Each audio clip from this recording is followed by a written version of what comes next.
I came to a point in mid-January where I'd recorded loads of video. I'd even uploaded, I think, 1 or 2 onto a new YouTube channel. I found myself just not publishing. And I knew it wasn't fear. I felt a lot of fear doing this, and it wasn't that. What it was, well, I didn't know what it was. It was that something was off. It was like there's a gut instinct that's stopping me from hitting go. I was like, okay, so how am I going to figure out what it is? I haven't recorded anything on the Mondayland feed for quite a while because I've been in the middle of a change in what I'm doing and how I'm thinking about things. If you're not on my email list, then you might not be aware I've run Make an Album with Mike since the end of 2022. So that's when I decided to get back to making albums again after an extended break, and decided to start doing it with other people.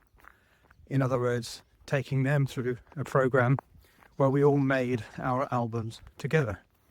And it's been a great success. People have loved it. And hundreds of people go through the program. I've done it 8 times now. And the 9th Make an Album with Mike is about to begin. In fact, it will be exactly this time in 7 days. I will be starting the final Make an Album with Mike, because I've decided to retire the program, not because I'm sick of it, not because there's anything wrong. If anything, it's the opposite way around. I'm the kind of person who always needs to feel like I don't exactly know what I'm doing. I operate best in conditions where I'm unsure. Obviously, depends on what domain I'm talking about. If I'm talking about something like my children's health, that's an entirely different matter. But certainly in terms of my own growth and my own development and my own learning, I love learning new things, figuring things out, trying stuff out, making mistakes, and not knowing. And that was what Make an Album with Mike was like for a long time. But obviously over time, I upgraded and updated and changed in response to the feedback I was getting and problems that people were facing with the process. And over time, I was having to change less and less. I mean, it's not perfect. Nothing is ever perfect. Everything can always be improved. But obviously, when you do something as intense and as involved as an album making program, or even just making an album, you start to see the patterns, and you over time fix things, you solve things, you know what I've got this problem, okay, so the answer to that problem is to change this. There's a lot of if-thens, if you like. If this happens, then do this.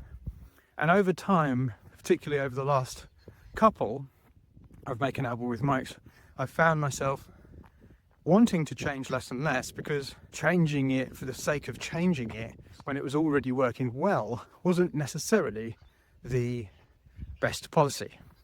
So I've decided to retire the program. Make an Album with Mike 9 will be the last time I run it. And just to be transparent, I don't like saying that it will never ever happen again, because I don't know what's going to happen in the future. But certainly, since we opened the program, so we opened the doors to the program a month before the doors shut. So we opened 3 weeks ago, and since then until now, I've become more sure than I was then that this is going to be the last one, for a number of different reasons, which I'll go into in a sec. Because what happened in January, I decided in 2025 that I wanted to start a new business, not get rid of the existing business, Make Music Your Life, which I've been running for 14 years or something like that, depending on how you count it. not close that business, but start a new one called Creator Monday, where I essentially shared behind the scenes of running a creative business, because effectively that's what I've been doing for 14 years, and now it's a thing. It's called a thing. And back then I was just starting a business online, because what I saw out there was a bunch of advice being given, which I felt, while in a certain sense was good advice, it was very localized, and in certain situations would send a lot of people down the wrong path. Actually very similar to how I feel about a lot of music advice as well. And so I had that familiar, okay, there's a gap here, and I think to be of service to people, because, you know, the creator economy is really exploding, I have something unique, a perspective to bring to the world, which is valuable. So my plan was a new thing called Creator Monday, where I, through the course of running Make Music Your Life, opened the curtain and showed you what I was doing, what I was thinking about, what I'd learned, the strategy I was using, you know, all of the various different operations. And in December, I spent a very harrowing few weeks deep diving into YouTube and Instagram, which was even more harrowing. But anyway, deep diving into these platforms to see what people were saying about building businesses online. And what I noticed was almost everyone doing different versions of almost exactly the same thing, which again, highly problematic, understandable, especially when you're trying to start out and you don't know what you're doing. I mean, what else are you going to do? Anyway, long story short, I came to a point in mid-January where I'd recorded loads of video. I'd even edited quite a few videos.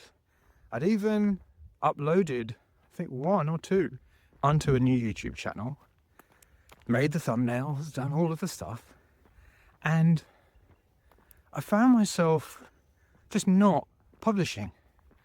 And I knew it wasn't fear, because I felt fear. I felt a lot of fear doing this, and it wasn't that. What it was, well, I didn't know what it was. It was that something was off. It was like there's a gut instinct that's stopping me from hitting go. And it's not fear. So I was like, okay, so how am I going to figure out what it is? So talking of fear, I'm now in my little spider forest, and I need to find a stick to get rid of the spiders, spider webs.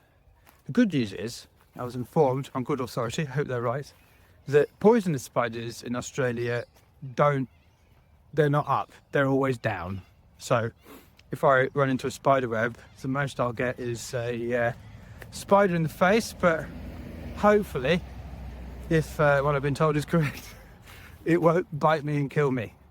Anyway, so fear. Talking of fear. It wasn't fear. And so I decided to open some LLMs. I hadn't used AI for a while. I mean, like probably most other people, I had a complete brain explosion when ChatGPT first came out. I had probably about 8 months to a year of completely kind of getting obsessed with it. And then I just got very tired of all the hype. It was like the Wild West or something. So I put it to one side and just simply focused on making albums and developing Make an Album with Mike and turning that into the best possible thing it could be. But obviously, with this new business, I thought, okay, let's use AI to do a bit of strategy and figure out, well, first of all, why am I doing this? What's the purpose of it for me in my life? And also, more importantly, what's the purpose of it for everyone else? Uh-oh, mud. Mud and spiders. Okay, I prefer mud to spiders. I don't know about you. Okay, so I fired up my AI, and this was I remember even the date, it was the weekend of the 23rd of January, I think it was the Friday. But it was that weekend, and I fired up the AI, started asking it some questions, and my brain exploded because it was like holding up a mirror to myself and explaining lots of different things about why things had gone well, why things had gone badly, what I'd missed. And in that weekend, I experienced a very strong feeling of that I was starting to understand something that I'd never really got before. Also, at the same time, I was very quickly developing a strategy which had to change, because I hadn't really, looking back on it now ridiculously, when I was thinking in December, I hadn't really included AI in my calculations other than, well, it can help me make stuff quicker. But with this experience, which was fundamentally different to the way AI was a couple of years ago, with this experience, it was so much more powerful and as a result dangerous, but also so much more useful, valuable, life-changing, really. And the reason I say dangerous, by the way, is because I don't believe everything the AI is telling me. But because I don't believe everything the AI is telling me, it is hard to know what to believe. Having said that, there are things that I can verify are true. And there are experiments that I can run in my life and in the world with the various things I'm doing with my business to also verify what the AI is saying. So that's an important qualification here. This mind explosion, this self-knowledge isn't true when it comes from the AI. I mean, I'm not judging it as being true or accurate. It's almost like it's delivering me theories on what could be true. But theories I'd not thought of before. Kind of explanations, possible explanations for certain struggles and challenges, and some quite persistent, some that I've felt throughout my life. And so in doing this kicked off like a 3-month period of what I lovingly call is my mad scientist mode, where it's almost like I just go into this fugue state of finding it very, very difficult to focus on almost anything else, just really delving deep into designing a new business, or thinking about the options for designing a new business, designing a new strategy, but also in terms of self-knowledge as well. So that lasted about 3 months, and as a result of that, I changed my business idea to one which is more focused on AI. Not completely focused on AI, but it's almost like AI is taking a central role, because at the end of the day, whether you're a musician or a creator, and to be honest with you, if you're a musician and don't think of yourself as a creator, then you're working in a different industry now. I'm sorry to say that, but it's true. There isn't a distinction, really. Musicians are now, unfortunately for some people, and I'm not jumping up and down for joy about it, but unfortunately musicians are creators who make music, right? So if you are a creator, let's just say a creator, and if you make music as well, in fact, if you are anyone, you will be very aware that AI is a transformative, not necessarily all for good, technology that, like it or not, we're going to have to come to terms with. The way I often say it is that what use is there shaking your fist at a tidal wave? It's not going to stop the tidal wave. So what we need to do is to learn how to surf it as best we can. And I mean, I realized through the way that I was using AI, once again, maybe it's my character, maybe there's something wrong with me, but I realized that I think there was an approach. Well, there are a number of different approaches that I think are useful in certain areas for certain tasks, but not for others. And also, crucially, I was noticing very clearly that there were some dangers in using AI that weren't really being talked about. I mean, there's a lot of talk about, AGI, artificial general intelligence, and I'm not too worried about that yet. I'm more worried about the harm it's doing right now, because, if and when AGI comes as a prediction, a prophecy, if you like, and I'm more concerned about creating explanations now and helping people with what there is now.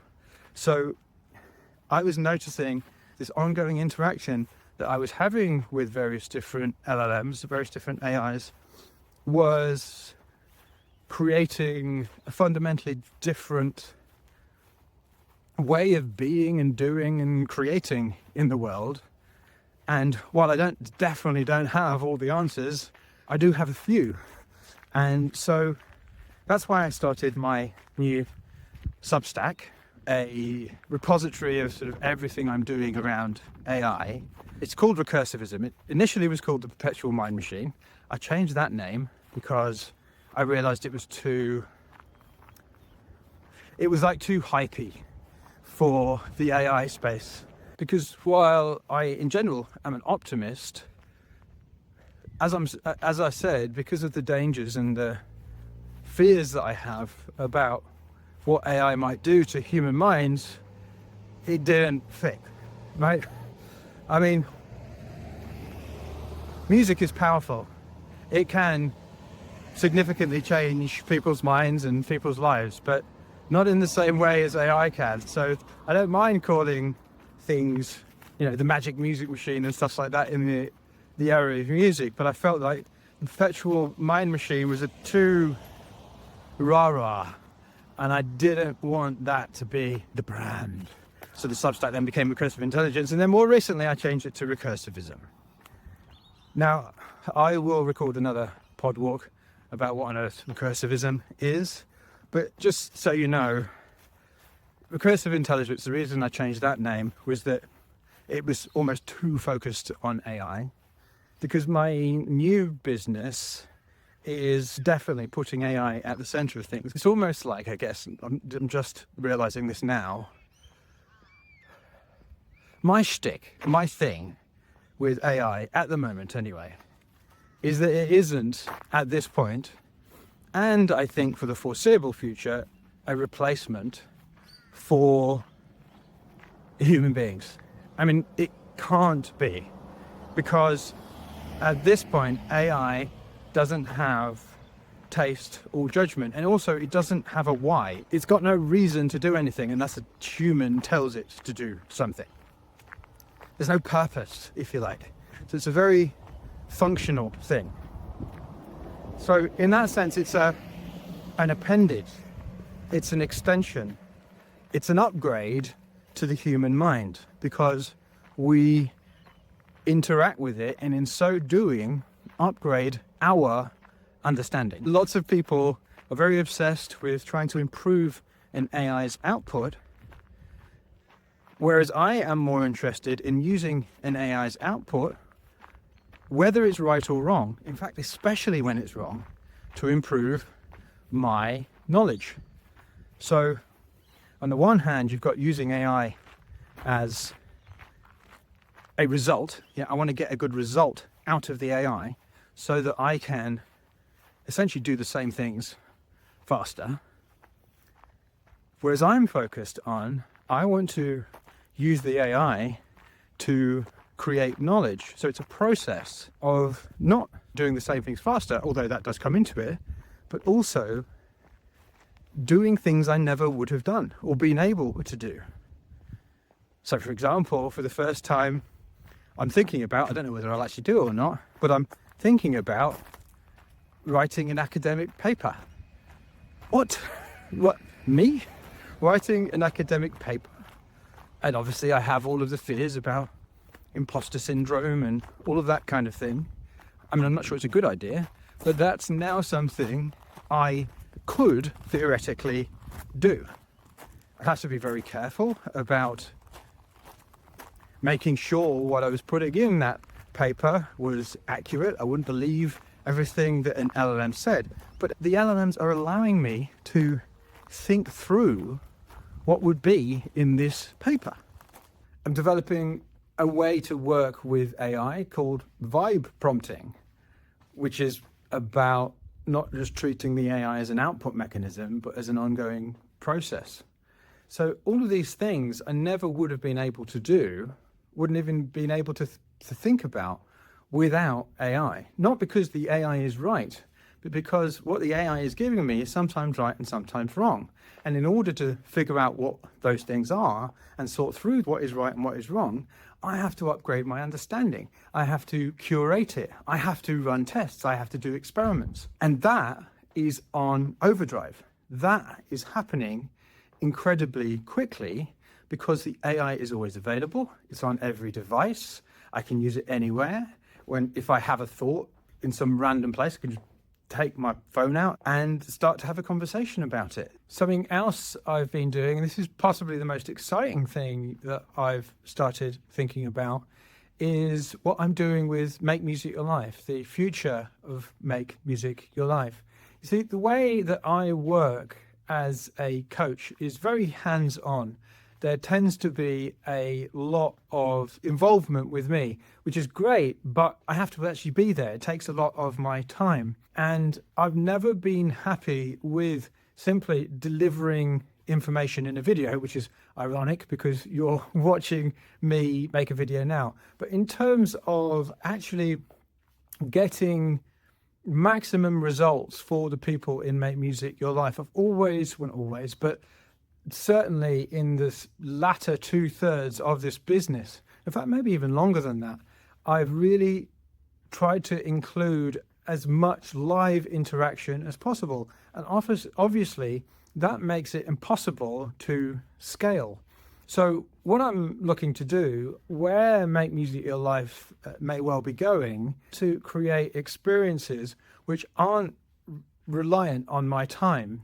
I mean, for example, training an AI on all of the intellectual property, all of the systems, and all of the information that has come out of my 14 years developing things in Make Music Your Life.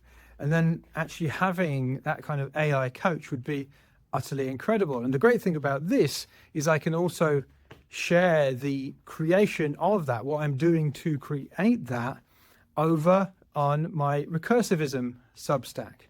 Because the other thing I'm doing attached to the Recursivism Substack is also business coaching, helping creators and business owners work with AI more effectively. So by actually starting to turn Make Music Your Life into a more of an AI native business, by starting to take more of my day-to-day and train AIs to do it, or find ways of making AIs do it, at the same time as actually sharing that journey over on Recursivism and then teaching how I'm doing that, you can see how that is a virtuous flywheel, if you like, where I'm doing all kinds of things at the same time and creating value in many different places. So that's what's happening with Make Music Your Life. As I said, it's not going anywhere.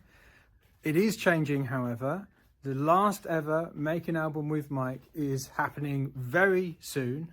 So depending on when you're watching it, it might already have started. But to find out, click the link in the show notes or in the description if you're watching the video to get all of the details. This is the last time I will be running Make an Album with Mike. So if you're interested in an amazing 3-month experience of making an album, click the link and check out the details, or send me an email, mike@makemusicyourlife.com, and I can answer any questions you have.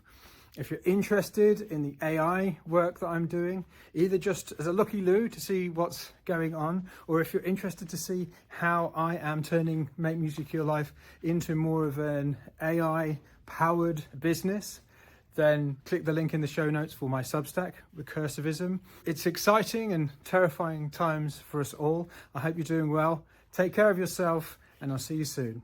Onwards and upwards.